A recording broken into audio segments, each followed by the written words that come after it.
തദ്ദേശ തെരഞ്ഞെടുപ്പിൽ കോഴിക്കോട് കോർപ്പറേഷനിലെ കോൺഗ്രസ് സ്ഥാനാർത്ഥികളെ പ്രഖ്യാപിച്ചപ്പോൾ അതിൽ ഏറ്റവും ശ്രദ്ധ നേടിയ ഒരു സ്ഥാനാർത്ഥിത്വമായിരുന്നു കല്ലായി ഡിവിഷനിൽ നിന്നുള്ളത്.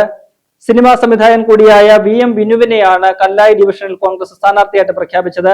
വലിയ രീതിയിൽ ശ്രദ്ധ നേടിയ ഒരു സ്ഥാനാർത്ഥിത്വമായിരുന്നു അത്. എന്നാൽ അദ്ദേഹം പ്രചരണവുമൊക്കെ ആയിട്ട് മുന്നോട്ട് പോകുന്ന വേളയിലാണ് വോട്ടർ പട്ടിക പുറത്തു വരുന്നത്. വോട്ടർ പട്ടികയിൽ അദ്ദേഹത്തിന്റെ പേരില്ല എന്ന് കണ്ടെത്തുന്നു. തുടർന്ന് അദ്ദേഹത്തിന് മത്സരിക്കാൻ പറ്റാത്ത ഒരു സാഹചര്യത്തിലേക്ക് കാര്യങ്ങൾ പോയി. കഴിഞ്ഞ ദിവസം അദ്ദേഹം കോടതിയെ ഈ വിഷയത്തിൽ സമീപിച്ചുവെങ്കിലും കോടതിയിൽ നിന്നും ഒരു തിരിച്ചടിയാണ് അദ്ദേഹത്തിനും കോൺഗ്രസിനും നേരിട്ടത്. അതുകൊണ്ട് തന്നെ അദ്ദേഹത്തിന്റെ മത്സര സാധ്യത ഇല്ലാതായിരിക്കുന്നു. കോഴിക്കോട് കോർപ്പറേഷനിൽ കോൺഗ്രസ് മേയർ സ്ഥാനാർത്ഥിയായിട്ട് മുന്നിൽ നിർത്തിക്കൊണ്ടാണ് VM വിനുവിനെ അവിടെ മത്സരിപ്പിച്ചത്. അതിന് വലിയൊരു തിരിച്ചടി കോൺഗ്രസിന് ഉണ്ടായിട്ടുണ്ട്. എന്നാൽ ഇപ്പോൾ കോൺഗ്രസ് പകരം സ്ഥാനാർത്ഥിയെ പ്രഖ്യാപിച്ചിരിക്കുകയാണ്. മറ്റ് സെലിബ്രിറ്റികളിലേക്കൊന്നും തന്നെ പോകാതെ പ്രാദേശികമായിട്ടുള്ള ഒരു കോൺഗ്രസ് നേതാവിനെയാണ് കല്ലായി ഡിവിഷനിൽ ഇപ്പോൾ കോൺഗ്രസ് സ്ഥാനാർത്ഥിയായിട്ട് പ്രഖ്യാപിച്ചിരിക്കുന്നത്. ബൈജു കാളക്കണ്ടി, അദ്ദേഹം അവിടുത്തെ ഒരു കോൺഗ്രസ് മണ്ഡലം പ്രസിഡന്റ് കൂടിയാണ്. എന്തായാലും ഈ വിഷയത്തിൽ ഉണ്ടായിരിക്കുന്ന ഒരു അനിശ്ചിതത്വത്തിന് ഇതോടെ വിരാമമായിരിക്കുകയാണ്. എന്തായാലും കോഴിക്കോട് കോർപ്പറേഷൻ തിരിച്ചുപിടിക്കുക എന്ന ലക്ഷ്യത്തോടു കൂടിയാണ് കോൺഗ്രസ് ഇത്തവണ VM വിനുവിനെ പോലെയുള്ള ആളുകളെയൊക്കെ തന്നെ രംഗത്തിറക്കി അവിടെ ഒരു പോരാട്ടത്തിന് തയ്യാറെടുത്തത്. അവിടെ VM വിനുവിന്റെ പേര് എന്തുകൊണ്ട് അവിടെ പട്ടികയിൽ ഉണ്ടായില്ല എന്ന ചോദ്യം ഇപ്പോഴും ചോദ്യമായിട്ട് തന്നെ അവശേഷിക്കുന്നുണ്ട്. 2020 താൻ അവിടെ വോട്ട് ചെയ്തതാണ് എന്ന് VM വിനു പറയുന്നുണ്ട്. എങ്കിൽ അതിനുശേഷം എന്തുകൊണ്ട് അദ്ദേഹത്തിന്റെ പേര് വോട്ടർ പട്ടികയിൽ നിന്നും ഇല്ലാതെയായി എന്നത് സംശയത്തോടു കൂടിയാണ് കോൺഗ്രസ് നേതൃത്വം നോക്കിക്കാണുന്നത്.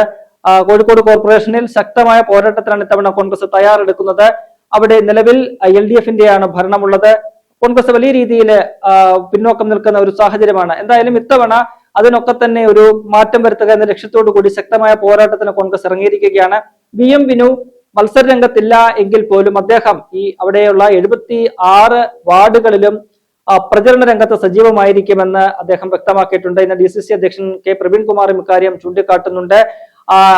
മത്സരിക്കുന്നില്ല എന്ന് കരുതി താൻ വീട്ടിലെ പോയി ഇരിക്കാൻ മുറി അടച്ചിരിക്കാൻ താൻ സന്നദ്ധനല്ല.